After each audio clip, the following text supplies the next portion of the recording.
Hello അസ്സാം വലൈക്കും welcome back. Friday ഒക്കെ അല്ലേ, എന്തെങ്കിലുമൊക്കെ സ്പെഷ്യൽ ഫുഡ് അത് മസ്റ്റാല്ലേ. ഞാൻ ഇന്ന് ഉണ്ടാക്കിയത് ചിക്കൻ മന്തി കേട്ടോ. ഭയങ്കര ടേസ്റ്റാണ്, നല്ല സിമ്പിളായിട്ട് ഉണ്ടാക്കാനും പറ്റും കേട്ടോ. അപ്പോൾ ഇതാ കൈക്ക് ക്ലീൻ ചെയ്ത് വെച്ച് 700 ഗ്രാം ചിക്കനാണ്, സ്കിന്നുള്ളതാട്ടോ എടുത്തത്.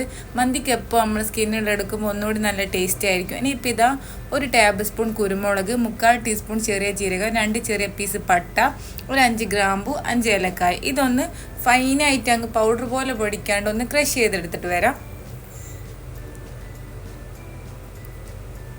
അപ്പോൾ ഇതാ ഇത് ക്രഷ് ചെയ്തെടുത്തിട്ടുണ്ട്. ഇനിയിപ്പോൾ നമുക്കിത് ചിക്കനിലേക്ക് ഇട്ട് കൊടുക്കാം.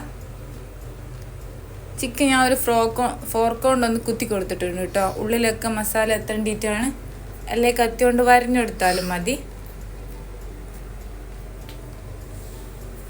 ഇനിയിപ്പോൾ ഇതിലേക്ക് 2 ചിക്കൻ സ്റ്റോക്ക് ഇട്ട് കൊടുക്കാം. എന്നിട്ട് 1 ടേബിൾ സ്പൂൺ മുളക് പൊടി ഇട്ട് കൊടുക്കുക. ഞാനിപ്പോൾ കാശ്മീരി മുളക് പൊടിയായിട്ട് ഇട്ടത്. എന്നിട്ട് അതിലേക്ക് 1/2 ടീസ്പൂൺ മഞ്ഞൾപ്പൊടിയും ആവശ്യത്തിന് ഉപ്പ് ഇട്ട് കൊടുക്കാം. ഉപ്പ് ചിക്കൻ സ്റ്റോക്കിൽ ഉപ്പുള്ളതാണ്, അപ്പോൾ നോക്കിയിട്ട് ഇട്ട് കൊടുത്താൽ മതി കേട്ടോ. ഞാനിപ്പോൾ കുറച്ചായി ഇട്ട് കൊടുത്തിട്ടുള്ളൂ, അപ്പോൾ കറക്റ്റ് ചെയ്യുന്നു കേട്ടോ മിക്സ് ചെയ്ത് വന്നപ്പോൾ. ഇനി ഇത് കൈ കൊണ്ട് നല്ലോണം ഒന്ന് മിക്സ് ചെയ്ത് കൊടുക്കുക, എല്ലാ ഭാഗത്തും മസാല എത്തുന്ന രീതിക്ക്.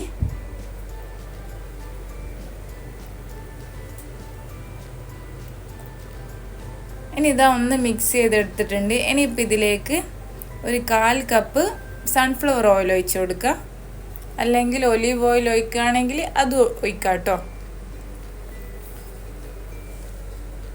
ഓയിൽ ഒഴിച്ച് കൊടുത്തിട്ട് ഒന്നും കൂടി നല്ല രീതിക്ക് ഒന്ന് മിക്സ് ചെയ്തെടുക്കുക. എന്നിട്ടിത് 1/2 മണിക്കൂർ കേട്ടോ ഞാനിപ്പോൾ റെസ്റ്റ് ചെയ്യാൻ വെച്ചത്. 1 മണിക്കൂർ, 1/4 മണിക്കൂറല്ലോ, എത്രത്തോളം സമയം റെസ്റ്റ് ചെയ്യാൻ വെക്കുന്നു അത്രത്തോളം നല്ലോണം ടേസ്റ്റ് ആവും കേട്ടോ. ഇനിയിപ്പോൾ ഇതാ ഞാനിപ്പോൾ 3 കപ്പ് സെല്ല ബസ്മതി റൈസാട്ടോ എടുത്തത്. ഇത് കഴുകിയിട്ട് ഒരു 1/2 മണിക്കൂർ സോക്ക് ചെയ്തെടുത്തതാണ്. നമ്മൾ അരി കഴുകിയിട്ട് ഇങ്ങനെ സോക്ക് ചെയ്യുന്നത് നല്ലതാട്ടോ, നമുക്ക് പെട്ടെന്ന് കുക്കായി കിട്ടും.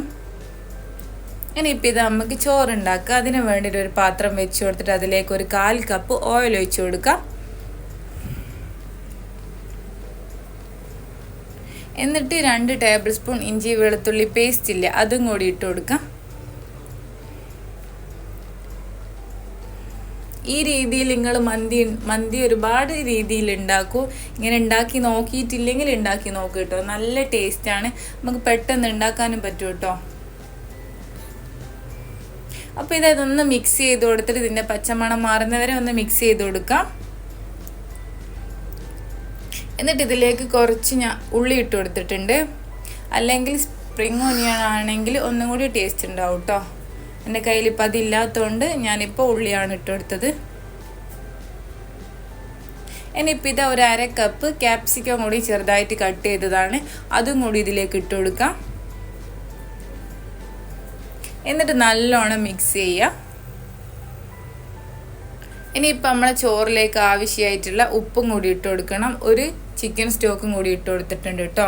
3 കപ്പ് അരി ആയതുകൊണ്ട് ഞാൻ ഒരു ചിക്കൻ സ്റ്റോക്കാണ് ഇട്ട് കൊടുത്തത്. നിങ്ങളിപ്പോൾ അതിൽ കൂടുതൽ അരി എടുക്കുമ്പോൾ 2 ഇട്ട് കൊടുത്തു കേട്ടോ. ഈ ചിക്കൻ സ്റ്റോക്ക് ഇടുമ്പോൾ റൈസിന് നല്ല ഫ്ലേവർ ആയിരിക്കും കേട്ടോ. ഇനിയിപ്പോൾ ഇതിലേക്ക് ആവശ്യത്തിന് ഉപ്പിട്ട് കൊടുക്കുക.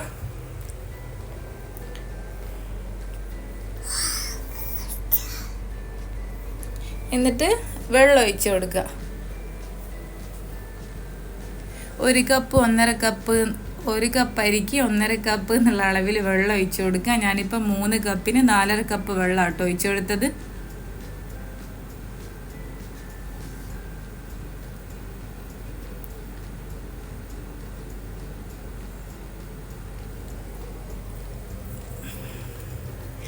ഇനി ഇത് നല്ലോണം അടച്ച് വെച്ചിട്ട് തിളച്ച് വരട്ടെ, അതുവരെ നമുക്ക് വെയിറ്റ് ചെയ്യാം.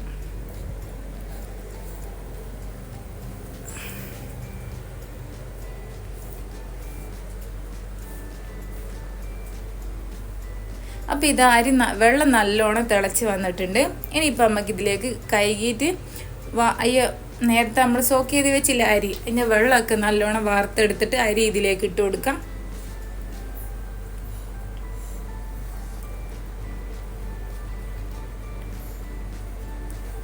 ഇനി ഇപ്പോൾ ഇത് ഹൈ ഫ്ലെയിമിൽ തന്നെ നിന്നോട്ട് കേട്ടോ. ഒന്ന് തിളച്ച് വരുന്നവരെ ഹൈ ഫ്ലെയിമിൽ തന്നെ വെക്കുക. എന്നിട്ട് തിളച്ചതിന് ശേഷം നല്ലോണം കുറച്ച് ലോ ഫ്ലെയിമിലാക്കി കൊടുക്കുക കേട്ടോ.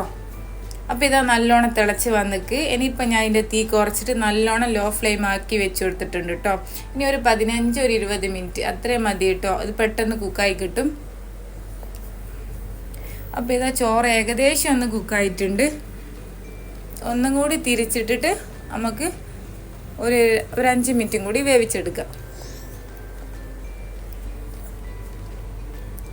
അപ്പോൾ ഇതാ ചോറ് ഏകദേശം റെഡി ആയിട്ടുണ്ട്. ഇനി നമുക്ക് നേരത്തെ എന്താ പറയുക മസാല തേച്ച് വെച്ച ചിക്കനില്ലേ, അതൊരു പാത്രത്തിലേക്ക് ഇട്ട് കൊടുക്കാം. ഞാൻ അരമണിക്കൂർ കേട്ടോ വെച്ചത് ചിക്കന്. എന്നിട്ട് ആ പാത്രത്തിൽ ഒരു 1/4 കപ്പ് വെള്ളം ഒഴിച്ചു കൊടുത്തിട്ട് ആ വെള്ളവും കൂടി ആ പാത്രത്തിൽ ഒഴിച്ചു കൊടുക്കുക. എന്നിട്ട് ഒന്ന് മിക്സ് ചെയ്യുക നല്ലോണം.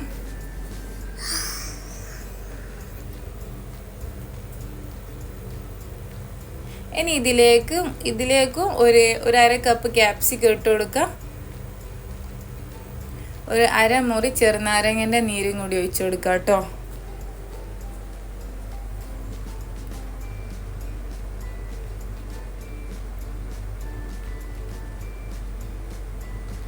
എന്നിട്ട് ഇത് നല്ലോണം മിക്സ് ചെയ്തിട്ട് ഇതൊന്ന് അടച്ച് വെച്ചിട്ട് ഒരു 5-10 മിനിറ്റ് ഇതൊന്ന് വേവിച്ചെടുക്കുക. വല്ലാണ്ടങ്ങ് ചിക്കൻ വെന്തോടിയൊന്നും വേണ്ട കേട്ടോ. നമ്മളിത് ദമ്മിലിടുമ്പോൾ ചിക്കൻ അതിൽ നിന്ന് നല്ലോണം വെന്തോളും. ഇനിയിപ്പോൾ ഇതാ ചിക്കൻ ഏകദേശം ഒന്ന് വെന്ത് വന്നിട്ടുണ്ട്. ഇനിയിപ്പോൾ ഇതിൽ ചിക്കനിന് നല്ലോണം വെള്ളം ഇറങ്ങി വന്നിട്ടുണ്ട്. അതിൻ്റെ ഗ്രേവി കുറച്ച് നമുക്ക് എടുത്ത് മാറ്റാം. നമുക്കത് ദം ചെയ്യുമ്പോൾ ആവശ്യം വരും കേട്ടോ. ഞാനിതുമെന്ന് കുറച്ച് ഗ്രേവി ഒന്ന് മുക്കി വെച്ചിട്ടുണ്ട്.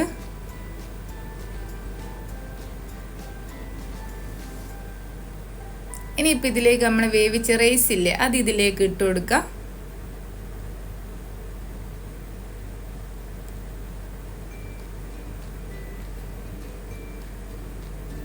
ഞാൻ ഉണ്ടാക്കിയതിൽ വെച്ച് എനിക്ക് ഏറ്റവും ഫേവറേറ്റ് ആയിട്ടുള്ള ചിക്കൻ മന്തീൻ്റെ റെസിപ്പി ആട്ടോ ഇത്. നല്ല ടേസ്റ്റ് ആട്ടോ കഴിക്കാൻ. നിങ്ങൾ ഉണ്ടാക്കി നോക്കി നിങ്ങൾക്ക് എന്തായാലും ഇഷ്ടപ്പെടും. ഇനിയിപ്പോൾ ഇത് നമ്മൾ നേരത്തെ ചിക്കൻ്റെ ഗ്രേവി ഇല്ലേ, അത് ഇതിൻ്റെ മേലെ ഫുള്ളായിട്ട് ഒഴിച്ചു കൊടുക്കുക. എന്നിട്ട് ഒരു 10 or 8 പച്ചമുളക് കുത്തി വെച്ച് കൊടുക്കുക.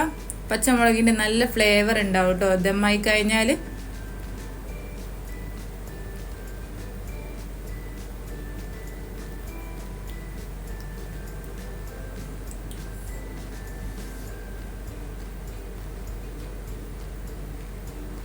ഇനി ഇത് നമുക്കിതൊരു 1/2 മണിക്കൂർ നല്ല ലോ ഫ്ലെയിമിൽ വെച്ച് ഇതൊന്ന് ദം ചെയ്തെടുക്കാം. ഈ മൂടിൻ്റെ ഹോൾസും കൂടി അടച്ചു കൊടുക്കണം കേട്ടോ, ആവി പുറത്ത് പോവാത്ത രീതിയിൽ. അപ്പോൾ ഇത് 1/2 മണിക്കൂറിന് ശേഷം നമ്മളെ ചോറ് നല്ലോണം സെറ്റായി വന്നിട്ടുണ്ട്. മസാലയും ചോറൊക്കെ ചിക്കനും ചോറൊക്കെ നല്ലോണം സെറ്റായി വന്നിട്ടുണ്ട്. ഇനിയിപ്പോൾ നമുക്കിതൊരു പ്ലേറ്റിലേക്ക് മാറ്റാം. അപ്പോൾ ഇതാ നല്ല ടേസ്റ്റി ആയിട്ടുള്ള ചിക്കൻ മന്തി ഇവിടെ റെഡി ആയിട്ടുണ്ട്. ഇങ്ങനെ നിങ്ങൾ ഉണ്ടാക്കിയിട്ടില്ലേ, ഒരു പ്രാവശ്യം ട്രൈ ചെയ്ത് നോക്കുക, എന്തായാലും ഇഷ്ടപ്പെടും. എന്നിട്ട് ഫീഡ്ബാക്ക് പറയുക. അപ്പോൾ വീഡിയോ ഇഷ്ടമായാൽ ലൈക്ക് ചെയ്യുക, ഷെയർ ചെയ്യുക, സബ്സ്ക്രൈബ് ചെയ്ത് സപ്പോർട്ട് ചെയ്യുക. മറ്റൊരു റെസിപ്പി ആയിട്ട് പെട്ടെന്ന് വരുന്നവരേക്കും ബൈ ബൈ. താങ്ക്